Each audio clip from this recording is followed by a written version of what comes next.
Êxodo capítulo 24, a partir do primeiro verso, vai dizer assim a palavra de Deus. Depois disso, Deus falou a Moisés: Subi ao Senhor, tu e Arão, Nadab e Abiú, e 70 anciãos de Israel, e adorai de longe.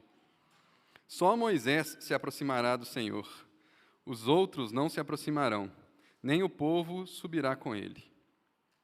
Moisés foi e relatou ao povo todas as palavras do Senhor e todos os estatutos. Então, unânime, todo o povo respondeu: Faremos tudo o que o Senhor falou.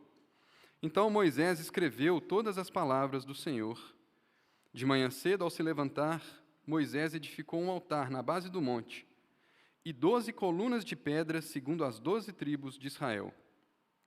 Enviou alguns rapazes israelitas que ofereceram holocaustos e sacrificaram bois ao Senhor como sacrifícios pacíficos. Moisés pegou metade do sangue e colocou em bacias, aspergindo a outra metade sobre o altar. Também tomou o livro da aliança e o leu diante do povo, que então disse: Faremos em obediência tudo o que o Senhor falou. Então Moisés pegou o sangue e o aspergiu sobre o povo, dizendo: Este é o sangue da aliança que o Senhor fez convosco a respeito de todas essas coisas. Moisés e Arão, Nadab e Abiú, e 70 anciãos de Israel subiram. E viram o Deus de Israel, sob cujos pés havia algo semelhante a uma calçada de pedras e de pedras de safira, que brilhavam como o próprio céu.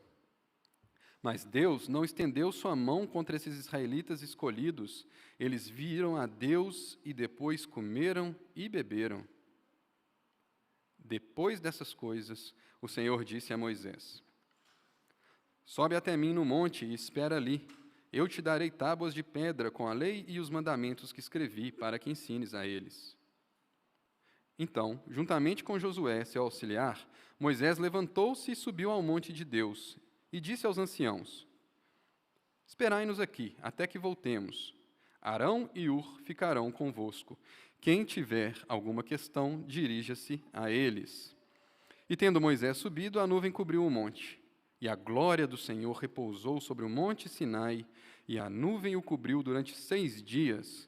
No 7º dia, do meio da nuvem, Deus chamou Moisés.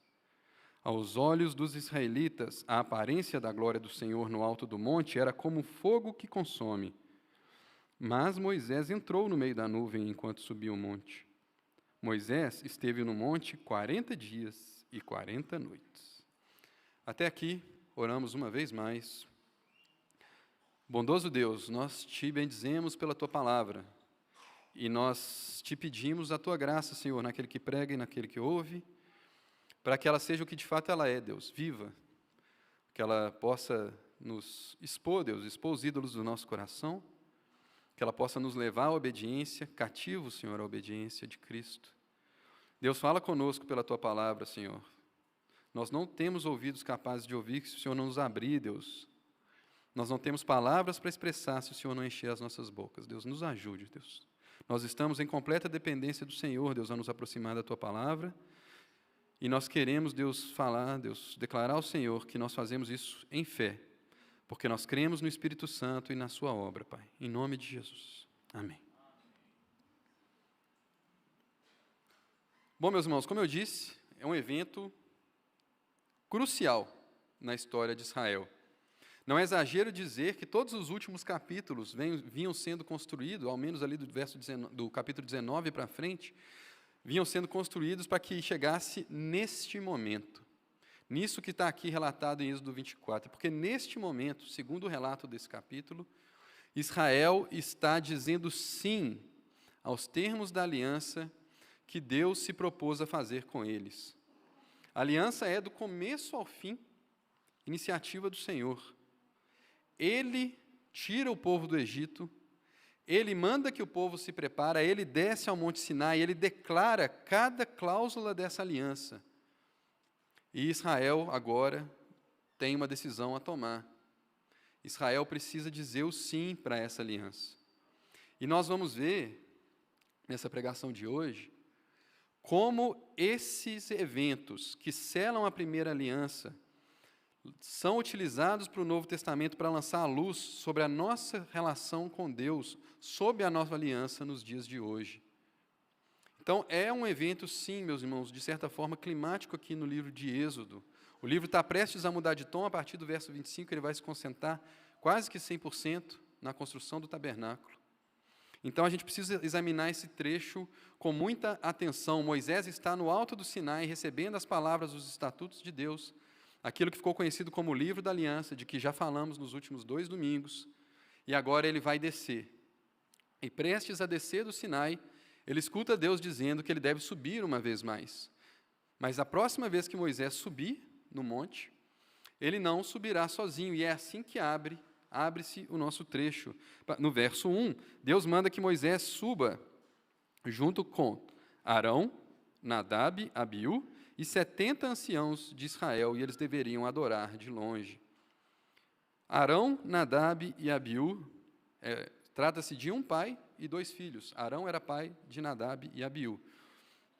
Na sequência do relato aí, né, da história de Israel, nós ficamos sabendo que essa era a família que Deus havia escolhido para ser a classe sacerdotal de Israel. Eles deveriam servir no tabernáculo como sacerdotes.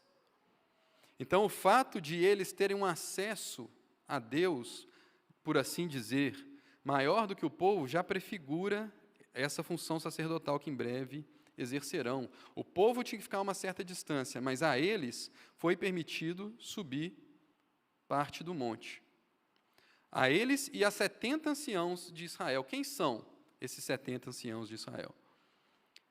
Não sabemos ao certo. É a primeira vez que eles são mencionados aqui. O que podemos dizer é que muito provavelmente estão ligados àquela medida que Moisés toma por ocasião da visita de seu sogro, né? Êxodo 18. Seu sogro Jetro o encontra no deserto e convence Moisés, né, a estabelecer liderança sobre o povo para que dividissem com ele o fardo de arbitrar as disputas, né, daquele povo. Então, ali são colocados líderes de 1.000, de 100, de 50, enfim.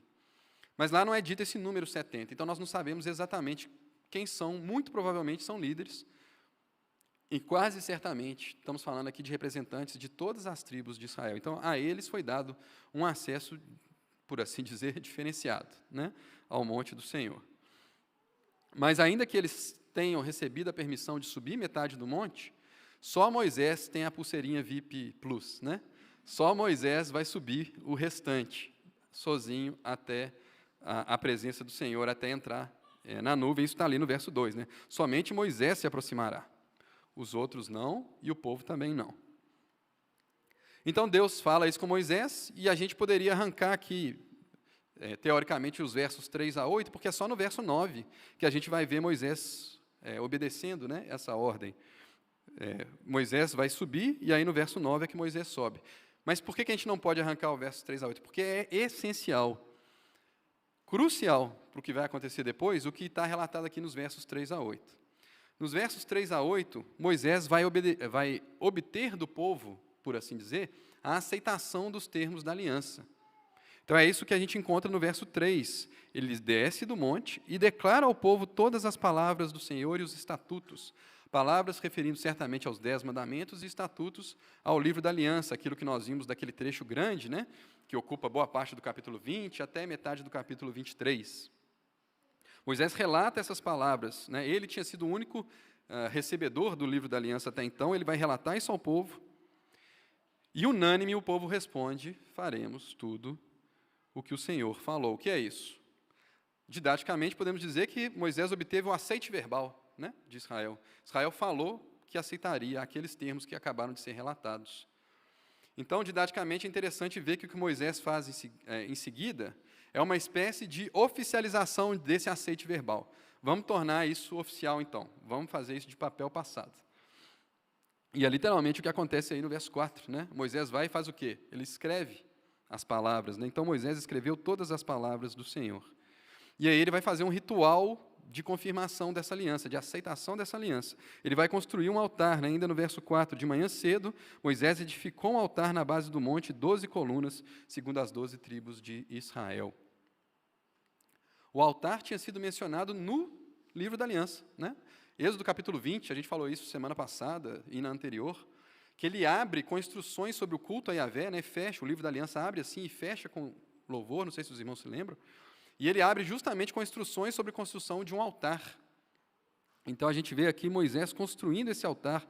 A gente não sabe se exatamente, né, Deus tinha dado essa instrução, não é mencionado, ou se foi por iniciativa de Moisés, eu acredito que tenha sido instruído por Deus. Moisés erige então um altar, e essas 12 colunas de pedra, que não aparecem lá em Êxodo 20, aparecem aqui, mas com um significado muito claro.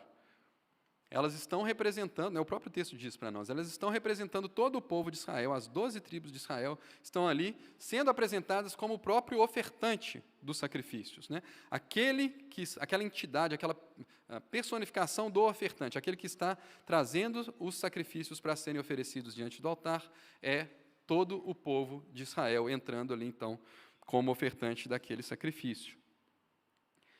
E aí Moisés envia alguns rapazes israelitas, não tinha ainda, né, os sacerdotes, e eles oferecem 2 tipos de sacrifícios nesse altar: os holocaustos e ofertas pacíficas. Não por coincidência, os 2 tipos que aparecem também em Êxodo 20, né, junto com as instruções do altar.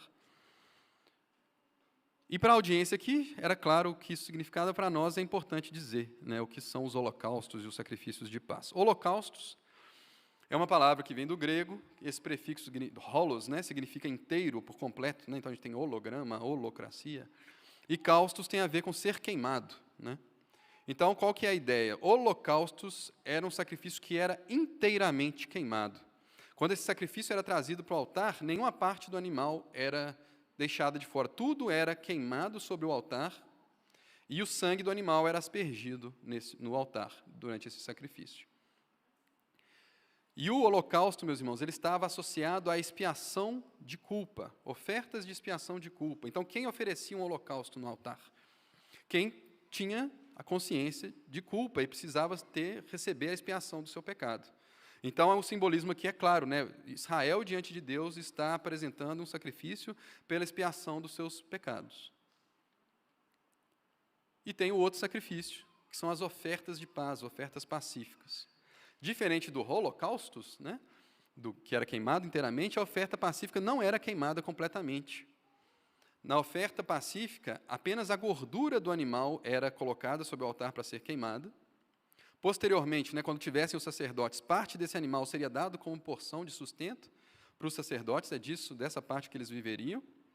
E a outra parte, meus irmãos, era consumida pelo ofertante na presença de Deus. O simbolismo aqui é claro, então, né? É como se Deus e o ofertante estivessem partilhando uma refeição juntos, né? A gordura sendo queimada diante do altar, o sangue sendo aspergido também, fazia parte desse ritual, e o ofertante comendo parte desse animal também. E a oferta de paz, ela era oferecida como gratidão. O holocausto oferecido como expiação da culpa, a oferta de paz como gratidão, como louvor. Como que, para dizer, olha, dado que minhas culpas foram expiadas, agora o meu status com Deus é um status de alguém que está reconciliado com Ele. Então, a gente divide uma refeição aqui diante desse altar. Então, corporativamente, é isso que Israel faz.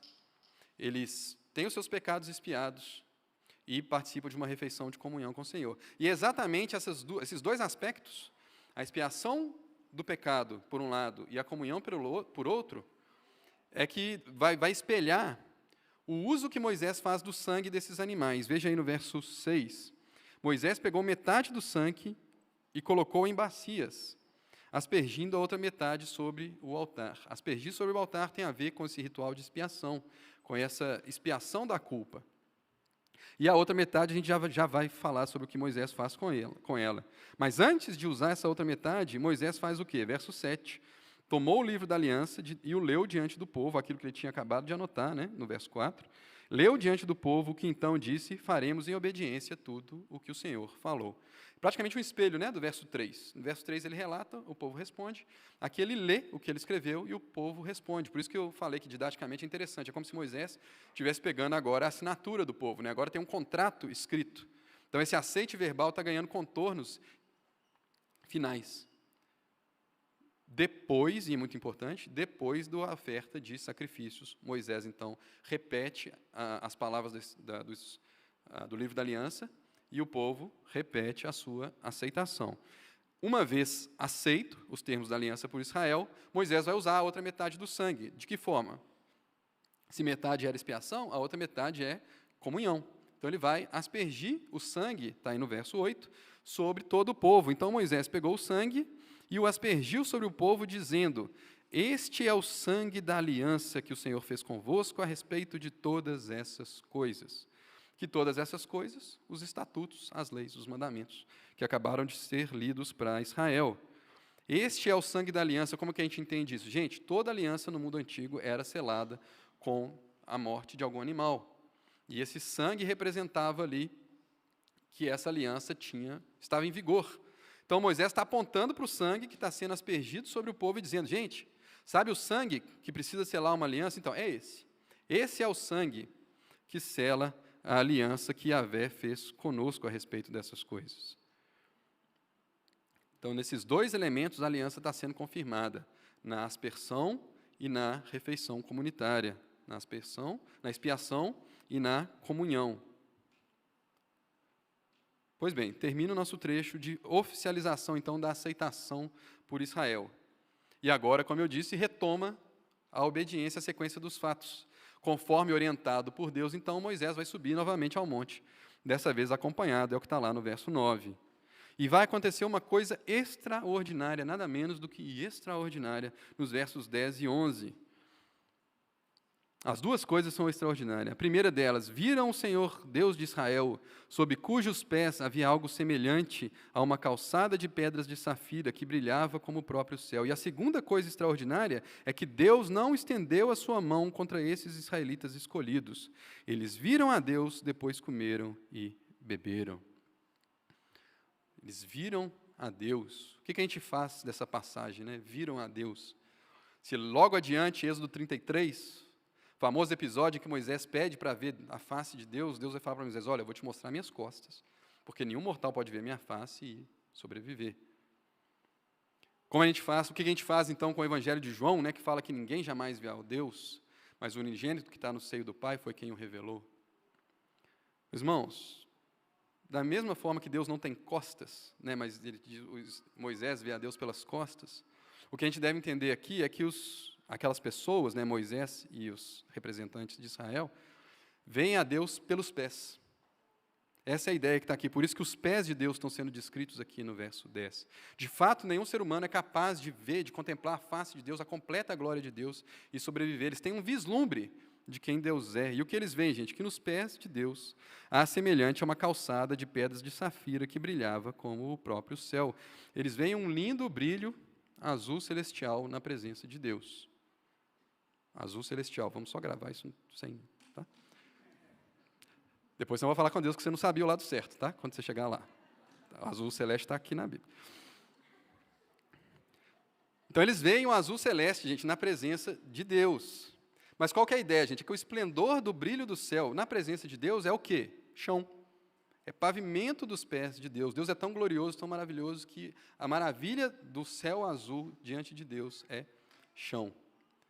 E eu falei aqui de manhã, né, que eu gosto também de pensar como se Deus tivesse dado um vislumbre para eles do que está além das nuvens, né, do que está além da nuvem. A gente lembra que tem uma nuvem cobrindo o Sinai, né? Eu lembro quando eu vi essa cena pela primeira vez. Eu andei de avião a primeira vez, eu já era adulto, né, já tinha 23 anos. E eu lembro, quando o avião passa pelas nuvens a primeira vez, passou pela nuvem as primeiras vezes, como eu achei bonito o céu que está lá depois. Então é como se Deus estivesse dando esse vislumbre, estivesse abrindo um pouquinho as nuvens que estão lá cobrindo ele e deixando o povo ver aquele céu azul da presença de Deus. Mas nenhum homem podia ver isso, gente, permanecer vivo. Por isso que o autor de Êxodo se apressa em dizer: olha, eles deviam morrer, mas eles não morreram. Por que eles não morreram? A gente vai reforçar esse ponto adiante, mas justamente por causa de Deus, porque Deus não quis consumir, porque Deus aceitou a oferta que tinha sido oferecida no pé do monte. Por isso que era muito importante que Moisés fizesse aquilo antes de subir. Agora eles sobem com o status de povo aliançado de Deus. Pode ter esse vislumbre da glória. E não só não serem consumidos, como comerem e beberem. Gente, isso aqui não é só para dizer que eles sobreviveram. Nossa, eles estavam tão vivos que eles ainda comeram e beberam. Não é isso. É aquilo que o sacrifício da oferta pacífica já tinha aludido. Eles estão partilhando uma mesa com Deus. Esses homens que estão subindo o monte estão na presença de Deus, partilhando uma refeição com o próprio Deus, por assim dizer. Esse é o simbolismo, esse é o grande significado do que está aqui. E a gente vai falar desse ponto uma e outra vez. Por isso que eu falei que são duas coisas extraordinárias. Que eles possam ter visto a Deus e que eles possam ter comido com Deus, partilhado uma mesa. Gente, as alianças do mundo antigo também tinham isso. As pessoas que se aliançavam, selavam essa aliança com sangue e depois partilhavam uma refeição juntos, como que para dizer, olha, estamos de fato aliançados, essa aliança está vigorando, e é isso que a gente vê nos versos 10 e 11. Depois disso, Deus vai chamar Moisés, vai dizer, ó, chegou a hora então, Moisés, verso 12, sobe até mim, espera ali que eu vou te dar a tábua de pedra com a lei e os mandamentos que escrevi. Lei e os mandamentos, as palavras e os estatutos, os 10 mandamentos e também o livro da aliança. Alguns vão disputar se, de fato, Deus vai dar tudo escrito, ou só os 10 mandamentos como representativo do todo. Fato é que Deus, assim como Moisés escreveu, Deus também vai dar tábuas escritas para o povo e com uma função específica, elas devem ser ensinadas. Assim termina o verso 12, né? Para que ensine a eles. E aí, juntamente com Josué, seu auxiliar, Moisés levantou, subiu ao monte de Deus, verso 13, e verso 14, Moisés vai deixar Arão e Ur responsáveis pelo povo. A gente sabe, né, que Arão não vai fazer um bom trabalho. Né? Desde o 32, lá tem a história do bezerro de ouro. Mas o fato de Josué, Arão e Ur aparecerem pertinho aqui, gente, eles estavam meio que, tirando Arão, né, mas o Josué e Ur principalmente aparecerem do nada aqui, talvez seja uma forma do autor ligar essa passagem a Êxodo 17. O que temos lá em Êxodo 17? Eu vou falar de novo. É a batalha do Rexona, né? É a batalha que Moisés fica, né, o dia inteiro com a mão para cima, né? Até que Josué, batalhando lá, consiga vencer os amalequitas. E nessa passagem, mesmo, a gente vê muitos elementos aqui de Êxodo 24. A gente vê um altar sendo erigido. Moisés só erige 2 altares. Um é lá em Êxodo 17, o outro aqui. A gente tem Deus mandando Moisés registrar o que aconteceu lá. Então, a gente tem o registro lá escrito. E a gente tem esses personagens também. Qual que é, talvez, a ligação, meus irmãos? São eventos antecipatórios. Tanto 24 quanto 17 são eventos antecipatórios do que estava por vir. Êxodo 17 antecipava as vitórias militares que Israel estava prestes a experimentar, como tomando posse da terra prometida. E aqui, gente, Êxodo 24, como eu imagino vai ficar claro já, está antecipando justamente o sistema sacrificial, o tabernáculo, o culto a Yahvé, como ele vai acontecer. Lembre-se que culto e terra prometida eram os 2 temas principais da nossa passagem de semana passada. Então, temos aqui 2 passagens sendo conectadas que falam exatamente desses 2 temas. Moisés, então, subiu, verso 15, a nuvem cobre o monte Sinai, e a glória do Senhor repousa sobre ele, a nuvem cobre durante 6 dias, e no 7º dia Deus chama Moisés. Gente, essa ideia de que a nuvem repousou, a palavra aqui, gente, é o mesmo, a raiz desse verbo que está aqui como repousou, é a mesma do tabernáculo, é o mesmo verbo, de onde sai a palavra tabernáculo. Então, a ideia, gente, é que Deus habitou no monte Sinai. Deus fez a sua habitação no alto do monte e convidou um homem para estar com ele no 7º dia. Talvez fazendo uma referência ao Éden também, né, que ele prepara um lugar e descansa no 7º dia para que o homem desfrute da sua presença e esteja com ele. Deus habitou no alto do Sinai ali por 47 dias, né, se a gente pegar literalmente aqui os 40 dias que Moisés ainda vai ficar na presença de Deus. Deus mostrando, então, mais uma vez, o seu desejo de, por meio dessa aliança, habitar no meio do seu povo. Ele habitou durante 47 dias, a habitação de Deus foi o Monte Sinai. Aos olhos dos israelitas, verso 17, a glória do Senhor no alto do monte era como fogo que consome, mas Moisés entrou no meio da nuvem enquanto subia ao monte e esteve no monte 40 dias, 40 noites. Assim como eles viram o Senhor e viveram para contar a história, Moisés entrou no meio do fogo consumidor e viveu para contar a história. Essa é a ideia. Lembre-se do fogo que não consumia a sarça ardente, né? Quando Moisés é chamado, Deus se mostra para ele como um fogo que pode devorar, mas que escolhe não devorar em situações específicas. Por que Moisés pode entrar na nuvem, naquele fogo consumidor e viver para contar a história, gente? Porque ele entra agora num novo contexto. Num contexto de povo aliançado, num contexto de povo que já teve a sua culpa expiada e já partilhou uma refeição com o Senhor. Então, como povo aliançado, como representante desse povo aliançado, Moisés entra na nuvem e não é consumido por aquele fogo consumidor. Então não é que Deus é fogo de palha, não é que Deus não é um fogo que consome, é que Deus consumiria Moisés, não fosse Ele mesmo fazer as provisões para que Moisés entrasse com ele como aliançado, com sua culpa expiada pelos sacrifícios que tinham sido ofertados. Gente, eu não sei se vocês identificaram aqui, mas o Sinai é um padrão que vai se repetir já já no tabernáculo. No tabernáculo. Isso que está sendo narrado aqui é um padrão que vai ditar a construção do tabernáculo. Veja só, o que você tem na entrada do Sinai, por assim dizer, no pé do monte? Você tem um altar onde holocaustos e sacrifícios pacíficos estão sendo entregues. O que você tem na entrada ali do tabernáculo? Você tem um altar de bronze onde as pessoas traziam os seus holocaustos e os seus sacrifícios pacíficos. O que você tem no tabernáculo, gente? Passou dessa parte, não é o povo todo que pode chegar. Quem pode chegar ali? Somente os sacerdotes, o santo lugar. Assim como só os sacerdotes, a classe sacerdotal, por assim dizer, sobe aqui parte do Sinai, só os sacerdotes podiam entrar no santo lugar. E o que tem lá no santo lugar, gente? Candelabro, incenso e o quê? Uma mesa. Uma mesa de pães, gente. Uma mesa de pães, fazendo alusão a essa refeição que eles comem com Deus na metade do caminho. Mas tem ainda um outro estágio. No tabernáculo existe ainda o lugar santíssimo, o santo dos santos. Quem estava ali, gente? Quem aparecia no santo dos santos? A nuvem. A coluna de fogo e nuvem pousava ali no santo dos santos e Deus falava, assim como está falando com Moisés aqui, falava com o sumo sacerdote, sobre a arca, sobre o propiciatório. Então, os irmãos percebem exatamente esse mesmo padrão, o povo chegando, os sacerdotes indo um pouquinho mais, e só um mediador chegando e entrando na nuvem, uma vez por ano e não sem sangue, como diz as Escrituras, uma vez por ano e não sem sangue, por expiação dos seus pecados e pelos pecados do povo. Exatamente o padrão que tem aqui. Mas, meus irmãos, não é que o Sinai prefigura o tabernáculo, por assim dizer, é também. Mas a ideia, meus irmãos, é que o tabernáculo foi feito para ser uma versão portátil do Sinai.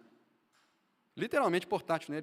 Ele era carregado, né? Ele podia ser desmontado e montado e ser carregado por aí. Então a ideia, meus irmãos, é que Israel vai viver todos os dias da sua peregrinação e os seus dias na terra prometida à luz desse dia. Israel vai viver todos os dias lembrando que ele é o povo com quem Jeová se aliançou no Sinai. Essa é a ideia do tabernáculo também, né? A gente sabe que Hebreus vai falar que é o modelo do tabernáculo que está no céu. Mas essa ideia aqui, meus irmãos, é de que houve uma aliança entre Deus e seu povo, e agora o povo vai viver à luz dessa aliança todos os dias. Meus irmãos, e essa não foi a única ou última aliança que Deus fez com a humanidade. Deus fez depois disso, no sangue de Jesus, porque essa aliança não era capaz de aperfeiçoar aqueles que estavam nela inseridos. Deus fez uma nova aliança com seu povo mais tarde. E nessa nova aliança, meus irmãos, vários elementos presentes aqui na primeira aliança encontram o seu significado real e estão presentes. Então, veja só, na nova aliança existe uma escrita de uma lei. Jeremias, 31 vai falar que Deus vai anunciar que fará uma nova aliança com seu povo. E o que ele fala? Nas suas mentes imprimirei os meus mandamentos e escreverei a sua lei nos seus corações. Então, existe a escrita, o registro dos mandamentos de Deus, mas agora no coração daqueles que estão aliançados. O que mais nós temos, gente? Nós temos um derramamento de sangue que sela a aliança, não temos? Só que agora não é o sangue de novilhos e bodes, é o sangue do Cordeiro de Deus, que tira o pecado no mundo. Nós temos um mediador que entra além do véu e nos convoca a estar com ele. Nós temos o batismo, né? Paulo vai dizer, sobre a passagem do povo de Israel pelo Mar Vermelho como sendo o batismo do povo na nova aliança. Nós temos o batismo, nós temos a nossa refeição de comunhão, não temos? Participaremos dela já já. Temos a ceia do Senhor, uma refeição que é tomada por pessoas aliançadas, reconciliadas com Deus. Então, nós temos também a promessa de habitação eterna com o nosso Senhor, como havia lá essa prefiguração da habitação de Deus com os homens no alto do Monte Sinai. Então, veja, todos os elementos da nova aliança bebem dessa fonte aqui. E um lugar excelente para a gente ver isso é o livro de Hebreus. E a gente já vai abrir lá. Nós vamos abrir o livro de Hebreus primeiro com um foco, tá? A primeira aliança, ela tinha a aspersão do sangue e a refeição comunitária como sinais da sua confirmação, certo? Então, a gente vai ver esses elementos presentes agora na nova aliança. como funciona para a nova aliança a aspersão do sangue e essa refeição.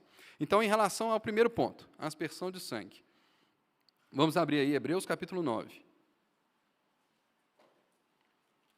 Hebreus capítulo 9, o livro de Hebreus, de forma geral, ele é um livro que nos ajuda, é essencial, para nos ajudar a entender a relação entre Cristo e as ordenanças do Antigo Testamento. No capítulo 9, o argumento todo que está sendo construído aqui, meus irmãos, é que o sacrifício de Jesus é superior aos sacrifícios da primeira aliança. Então, em certo ponto aqui, ele está dizendo que nenhuma aliança é selada sem sangue, todas as alianças acompanhavam, a todas as alianças acompanhavam um sacrifício.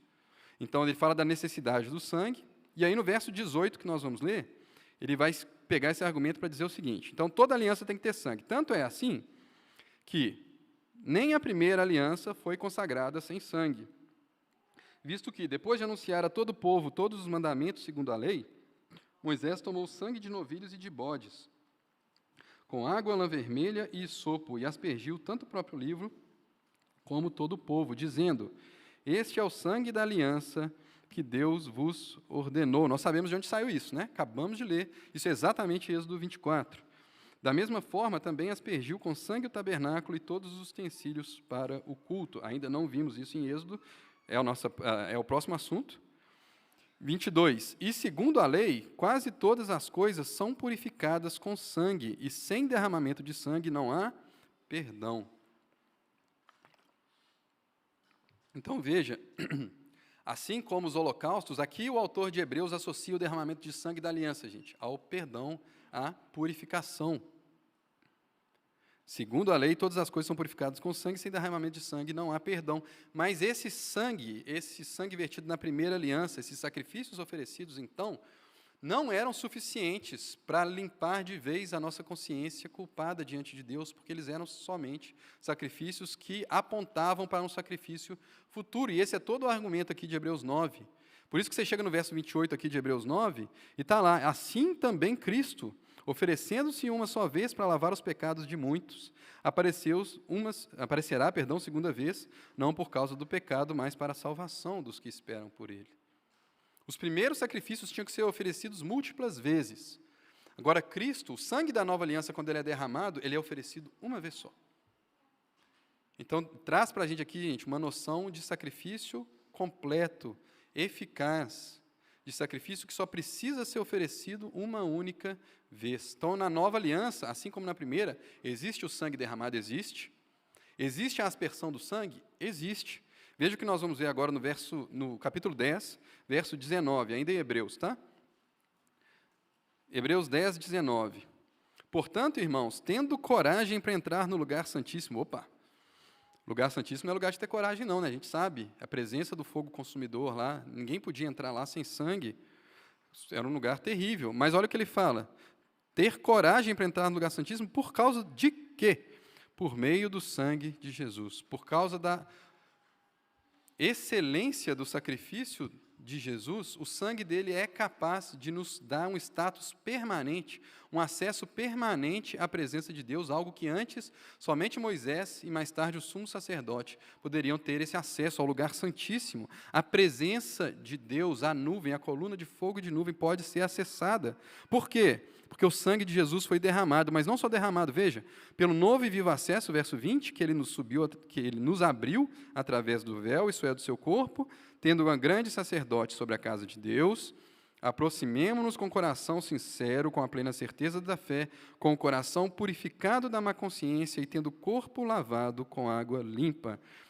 Eu quero chamar a atenção para essa expressão que está no verso 22, o coração purificado da má consciência. Qual que é a palavra aqui, meus irmãos, que está aqui como purificado? Literalmente, aspergido. Os nossos corações foram aspergidos por esse sangue. Então, não é só que esse sangue foi derramado, mas nós fomos feitos parte disso. Quando? Quando Deus aspergiu desse sangue nos nossos corações. Então, porque o sangue foi derramado e aspergido, nós podemos, completando o argumento, né, podemos ter livre acesso à presença de Deus e entrar com coragem no lugar santíssimo. Essa é a ideia, percebe? Na nova aliança, então, gente, o sangue que sela a nova aliança abre para nós um acesso até então sem precedentes.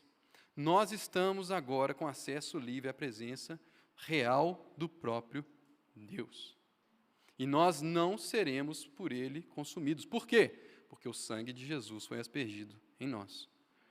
Veja agora capítulo 12, ainda de Hebreus, e você vai também, tenho certeza, vai identificar imediatamente do que a gente está falando, a partir do verso 18.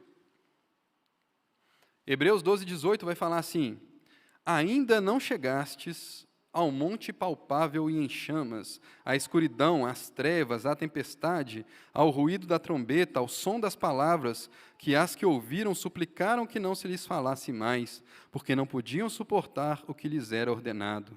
Mesmo um animal, se tocar no monte, será apedrejado. Essa visão era tão terrível que Moisés disse: estou aterrorizado e trêmulo. O que é isso, gente? Você sabe exatamente do que ele está falando aqui, né? Sinai, né? Deus aparecendo no alto do monte, falando para o povo as palavras dos 10 mandamentos, e o povo tremendo de medo. A palavra de Deus fazia tremer o chão. Eles viam a aparência da glória de Deus como um fogo consumidor. Então ele está dizendo aqui, gente, que a primeira aliança estava associada a um monte, ao Monte Sinai. E o que ele vai falar aqui na sequência, nós vamos ler agora, é que a segunda aliança também está associada a um monte. Agora o Monte Sião, onde está Jerusalém, onde, segundo as profecias, vai estar a nova Jerusalém, né? Verso 22, mas tendes chegado ao outro monte, ao Monte Sião, a cidade do Deus vivo, Jerusalém celestial, incontável em números de anjos, em reunião festiva, a igreja dos primogênitos registrados nos céus, a Deus o juiz de todo, aos espíritos dos justos e aperfeiçoados. Olha o 24, a Jesus, o mediador de uma nova aliança, e ao sangue da aspersão, que fala melhor do que o sangue de Abel. Não sei como está a sua tradução, mas a ideia aqui é exatamente essa. A ideia é que na nova aliança, a aspersão do sangue de Jesus é que nos garante que a nossa fidelidade, por assim dizer, onde nós estamos conectados, não é mais ao Sinai, mas a Sião. Essa é a ideia, tá, gente? A nova aliança tem um novo sacrifício, um novo sangue. Esse sangue aspergido em nós nos faz agora ter a esperança de quê? De que esse monte nós podemos subir. Essa é a ideia. Esse monte é onde Deus está convidando todas as nações para se achegar. E fazer o que lá em cima, gente? Fazer o que lá em cima? Nosso segundo elemento. Primeiro foi a aspersão. O que é o segundo? A refeição de comunhão. É exatamente esse o cenário escatológico para o qual Deus está levando toda a história. Uma festa, gente. Uma refeição compartilhada no alto do Monte Sião. É sobre isso exatamente, infelizmente nós vamos ler por causa do tempo, que Isaías fala no capítulo 25, na sua profecia, sobre um banquete que Deus dará para todas as nações, não mais só para Israel, banquete de vinho envelhecido e carnes gordas. Todas as nações vão subir ao Monte de Sião e compartilhar com Deus de uma refeição. É isso que a nova aliança está abrindo, gente, é essa possibilidade que a nova aliança está abrindo, de que pessoas que tenham seus corações aspergidos pelo sacrifício de Jesus, estejam agora num novo relacionamento com Deus, em que podem adentrar a presença de Deus sem serem consumidos. É isso que está acontecendo, e nada menos do que isso. Não sei se os irmãos sabem, a multiplicação dos pães fala exatamente disso. João capítulo 6 vai descrever exatamente Jesus subindo a um monte, e vendo uma multidão se acercando, chegando perto dele no monte, gente. E aí Jesus sabe que ele não pode mandar esse povo embora, porque é isso que Deus quer, a vontade de Deus é que esse povo suba mesmo e compartilhe uma refeição com ele. Por isso Jesus partilha do pão. O pão que era ele mesmo, né? No próprio capítulo 6 ele fala, eu sou o pão da vida. Então o que é isso, gente? Partilhar uma refeição com Deus é desfrutar de quem Deus é. É literalmente conhecer a Deus e gozá-lo para sempre. Essa é a esperança do cristão, né? Conhecer a Deus e desfrutar da sua presença para sempre. Gente, como é que termina a história? Como é que termina a Bíblia, o livro de Apocalipse? Capítulo 19, verso 9, vai falar sobre as bodas do Cordeiro. O que são as bodas do Cordeiro, gente? Uma refeição de aliança. Que aliança? Um casamento. A ceia do Cordeiro é um casamento que acontece entre o Cordeiro e sua noiva. E depois dessa aliança consumada, o que tem ali? Uma refeição de comunhão. Então, essa, gente, é a esperança escatológica do povo da aliança. É que a gente vai participar de uma refeição comunitária todas as vezes que nos reunirmos em memória dele, até o dia em que beberemos vinho novo com ele no reino do nosso Pai. Meus irmãos, de certa forma, toda a vida cristã é viver à luz do evento da aliança, assim como o andar de Israel, gente, era viver à luz da primeira aliança. É ter um tabernáculo e a presença de Deus, lembrando eles de quem eles eram, de onde eles vieram, para onde eles estavam indo. Assim também é com o cristão, gente. É a aliança de Deus fez conosco no sangue do seu Filho Jesus, quando ele morre na cruz e ressuscita ao terceiro dia. É esse sangue que nos dá a nossa identidade. Nós precisamos saber quem nós éramos, para onde estamos indo, quem somos e para onde estamos indo. Nós estamos agora sob a nova aliança feita no sangue de Jesus, que fala mais alto do que o sangue de Abel. Verso 29 do capítulo 12 vai dizer: pois nosso Deus é fogo consumidor. É exatamente o mesmo cenário lá, meus irmãos, na nova aliança. Nós vivemos agora, meus irmãos, assim como Israel, devemos viver todos os dias à luz da obra consumada de Cristo Jesus. A lei foi impressa nos nossos corações. Os nossos corações foram aspergidos, a nossa culpa foi expiada. Então não é que nós não vamos ter mais culpa por nada que façamos, não é isso. Mas a ideia é que nada que façamos mais, meus irmãos, pode quebrar os termos dessa aliança e nos levar à rejeição de Deus. É certo que cearemos com Ele um dia, por isso nós ceamos todas as semanas. Porque é certo que cearemos com Ele nas bodas do Cordeiro. Meus irmãos, esse é chamado para nós nessa manhã, que vivamos à luz da nova aliança. O sacrifício de Cristo, gente, é que diz para nós quem nós somos. Não é nenhuma outra devoção, nenhuma outra entidade, nenhuma outra aliança, mas a aliança que o Senhor fez conosco no sangue do seu Filho Jesus. Amém? Amém. Vamos orar. Nosso Deus e nosso Pai, nós te bendizemos porque és Deus de aliança. Foi iniciativa tua do princípio ao fim se aliançar com Israel no deserto. E iniciativa tua do início ao fim se aliançar com todos os povos, todas as nações, gente.